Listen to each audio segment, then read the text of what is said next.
අයිබෝන් ළමයි මේකෙදී අපි කතා කරන්නේ ඔයගොල්ලෝ මේ වීඩියෝ එක බලන්න කලින් දැකලා තියෙන විදිහටම 2025-26 ඔලෙවල් විද්‍යා පේපර් එක හැදෙන විදිහ ගැන. එතෙන්දී ඔයගොල්ලෝ මේ වෙද්දී පාඩම් කරද්දී ඒ විද්‍යා පේපර් එක එන විදිහ අදහසක් තියෙනවා නම් ඔයගොල්ලන්ට වැඩිපුර ලකුණු හම්බෙන්නේ මොන කොටසින්ද? අන්න ඒ වගේ දේවල් ගැන දල අවබෝධයක් ගන්න පුළුවන්. එතකොට ඒකට තමයි අපි මේ විභාගයට මාස 2ක් විතර තියලා මේ ගැන කතා කරන්නේ. හරි. එතෙන්දී සාමාන්‍යයෙන් විද්‍යා පේපර් එකේ ව්‍යුහය ගැන මම කතා කරන්නම්. ඒ අතරේ මේකෙදි එන්න පුළුවන් දේවල් ගැනත් සඳහනක් කරන්නම්. හරි. එතෙන්දී අපි දන්නවා මේ වෙද්දී විද්‍යා පේපර් එකේ කොටස් දෙකක් තියෙනවා. එකක් තමයි ඔයගොල්ලෝ MCQ 40ක් ලියනවා. ඒ MCQ 40 ගත්තට පස්සේ ඔකට ලකුණු කෙලින්ම 700න් 40ක් හම්බ වෙනවා.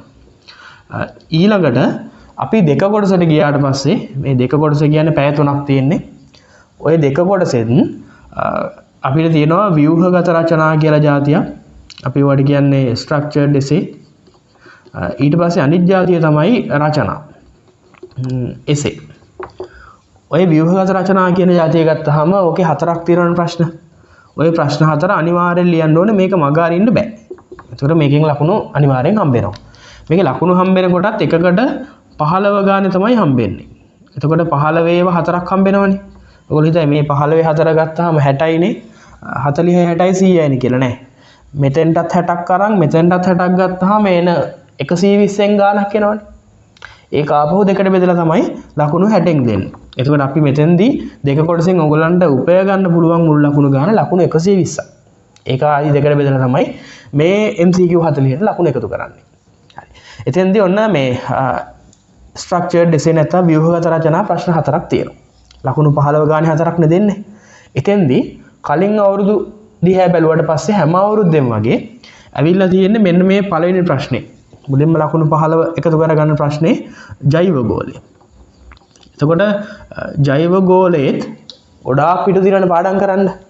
ඒකෙත් අපි වැඩිපුර අවධානය යොමු කරන්න ඕනේ පාරිසරික ගැටලු ගැන. ඒවා තමයි බොහෝ අවුරුදු වල ඇවිල්ලා තියෙන්නේ. ඒ කියන්නේ ගිය අවුරුද්දේ නම් ආව සුපෝෂණය ගැන විශේෂයෙන්ම. ඊට අමතරව එන්න පුළුවන් සාමාන්‍යයෙන් කලින් අවුරුදු වල ඇවිල්ලා තියෙනවා ගෝලීය උණුසුම වැඩිවීම. ඒකට හේතු වෙන හරිතාගාරාචරණය. ඊට පස්සේ අම්ල වැසි. ඊට පස්සේ සුපෝෂණය. ඊට අමතරව ජෛවික රැස්වීම.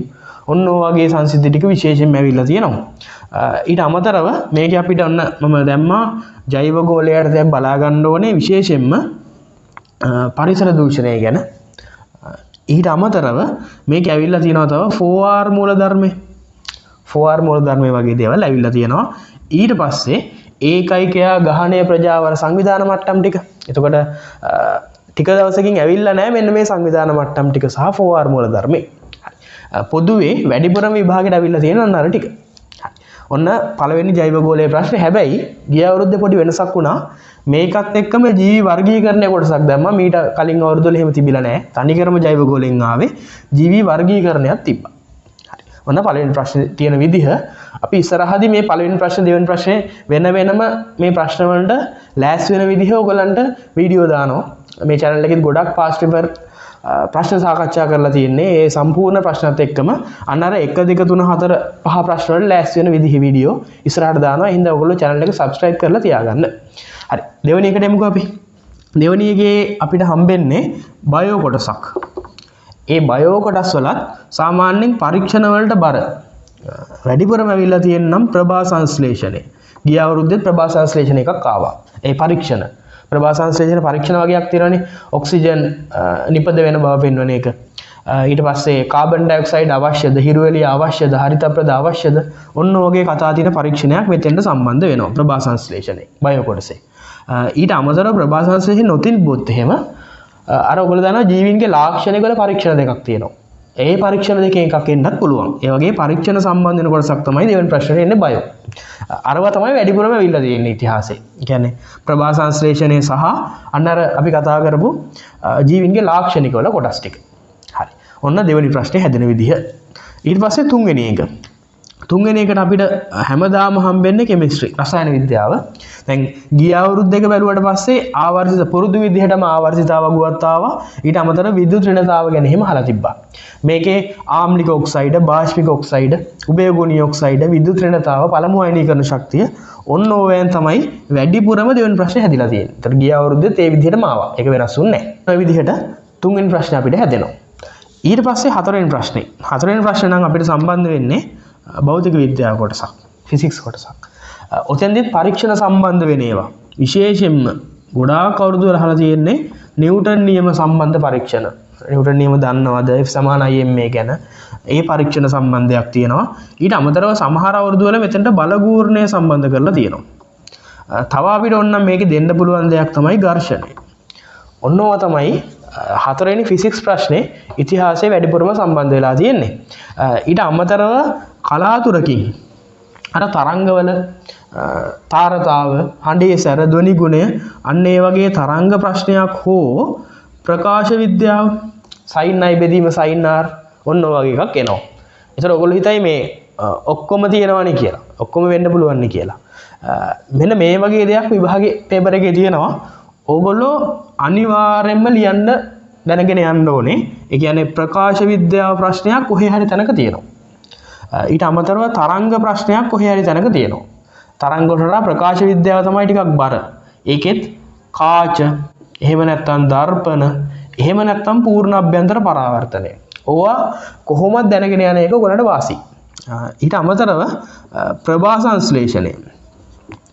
ඔන්න ඕකත් හැමතැනම තියෙනවා සහ ජීවීන්ගේ වර්ගීකරණය. ඒ නිසා ඔයගොල්ලෝ පාඩම් කරන අනුපිළිවෙලේ උඩම තියාගන්න ඕන එකක් තමයි ප්‍රභා සංශ්ලේෂණය. ඊළඟට තියාගන්න ඕන එකක් තමයි වර්ගීකරණය. කෙනෙකුට ප්‍රකාශ විද්‍යාව අමාරු නම් මම තව ඒවා දෙන්නම් විකල්ප තුන්වෙනියට මම ප්‍රකාශ විද්‍යාව දාන්නම්. ඊට අමතරව ප්‍රකාශ විද්‍යාව අමාරු ටිකක් බයෝ පැත්තට නැඹුරු කෙනෙකුට ඔන්න පද්ධති වලින් නම් මොන පද්ධතියද කියන්න බෑ. හැම පද්ධතියම වගේ අහලා තියෙනවා. හරි. ඒ පද්ධති එනේවත් වැඩිපුරම ආපු ඒවත් අපි ඉස්සරහ වීඩියෝ වල දානවා මේකේ. හරි. එතකොට ඔයගොල්ලන්ට මෙන්න මේවා මූලික වෙලා තියෙන්න ඕනේ. ඊට අමතරව මම දාන්නම් පාඨක. තව ලේසි පාඩමක්. ඔන්න ඔහම ලේසියෙන් විභාගේ පාස් වෙන්න කියලා අපිට මෙන්න මේ 1 2 3ටත් වඩා මේ 4 5 පද්ධති පාඨක ඒවා දැනගෙනම යන්න ඕනේ. හරි. අපි ඊට පස්සේ කීයද පස්වෙනි ප්‍රශ්නේ. ඒතර මෙතන 15 4ක් ලකුණු 60යි. මේ 60 අනිවාර්යෙන් මේ දෙන එක ලියන්න ඕනේ. ඊළඟට තව 60ක් එකතු කරගන්න ඕනේ. ඒ එකතු කරගන්නකොට අපිට දීලා තියෙනවා ප්‍රශ්න එතකොට 5 6 7 8 9. ඔය ඕනම එකකින් 5 6 7 8 9 කියන ප්‍රශ්න අතරින් ප්‍රශ්න 3යි අපි ලියන්න ඕනේ. එතකොටම ලකුණු 20 ගාන තුනක් අපිට ලකුණු 60ක් හම්බ වෙනවා. ඔය දෙක තමයි අපි අන්තිමට එකතු වෙන්නේ. එතකොට ඔයගලන්ට මේකෙන් කැමති එක කතා ඇරිය හැකි. ඒකෙදිත් මම ව්‍යුහය කියන්නම්. පස්වෙනි ප්‍රශ්නේ අනිවාර්යයෙන්ම බයෝ. මේක හැමදාම වෙලා තියෙන බයෝ වලින්. එතකොට බයෝ වල මොනවද එන්නේ කියලා අහුවොත් එහෙම විශේෂයෙන්ම පද්ධති එනවා. මේකේ ස්නායු පද්ධතිය දැන් ගිය අවුරුදු වල එහෙම ආව පද්ධතිය අපි කතා කරමු.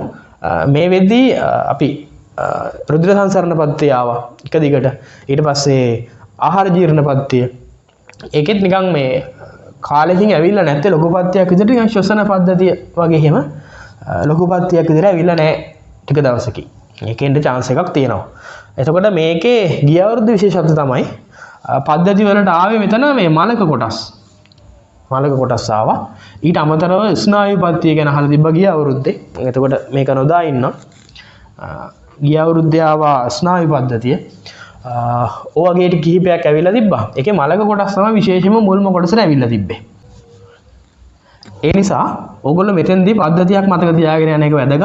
සමහරලාට මෙහි ප්‍රභා සංශ්ලේෂණය තිබ්බේ නැත්නම් ඒක මෙහෙ එනවා.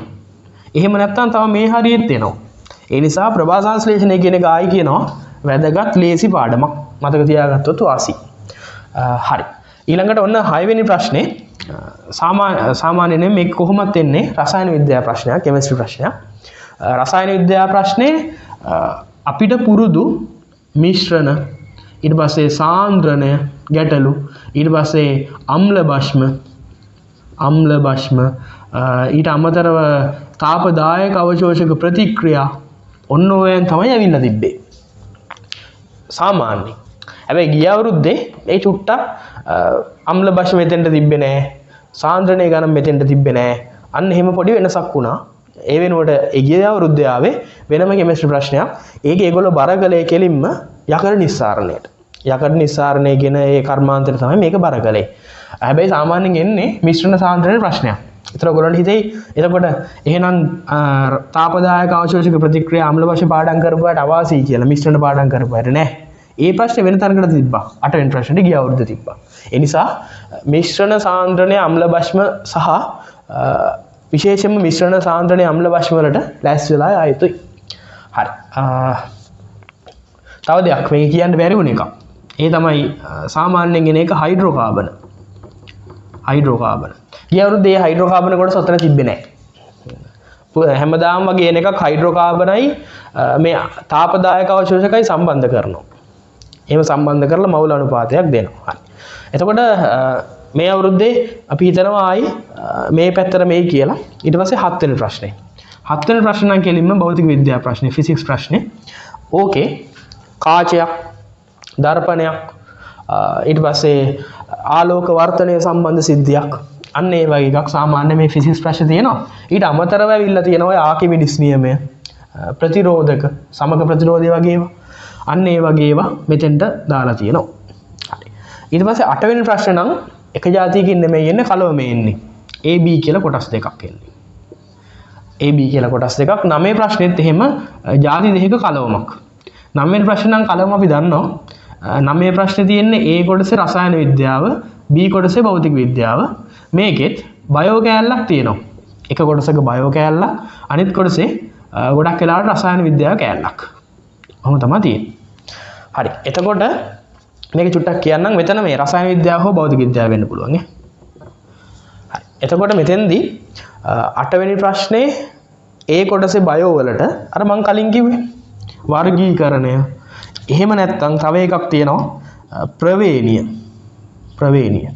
වර්ගීකරණය, ප්‍රවේණිය, ඕ වගේ කොටස්, පටක, අන්න ඒ වගේ කොටස් සම්බන්ධ වෙන්න පුළුවන් බයෝ වලට. ප්‍රභා සංශ්ලේෂණයත් එන්න පුළුවන් අර කොහෙවත් තිබ්බේ නැත්තම්.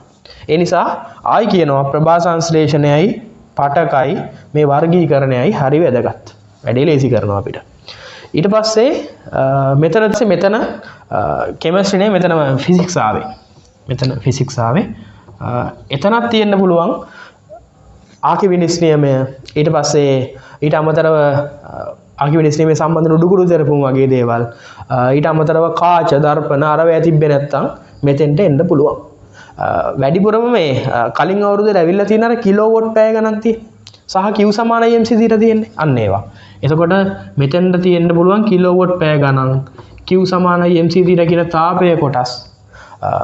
ඔන්න වගේ ක්ෂමතාව සම්බන්ධ ඒවා තමයි වැඩිපුරම කලින් අවුරුද්දේ ඇවිල්ලා තියෙන්නේ. මෙතන කෙමිස්ට්‍රි නෙවෙයි ෆිසික්ස් ඈ. හරි. ඊට පස්සේ 9 වෙනි එක.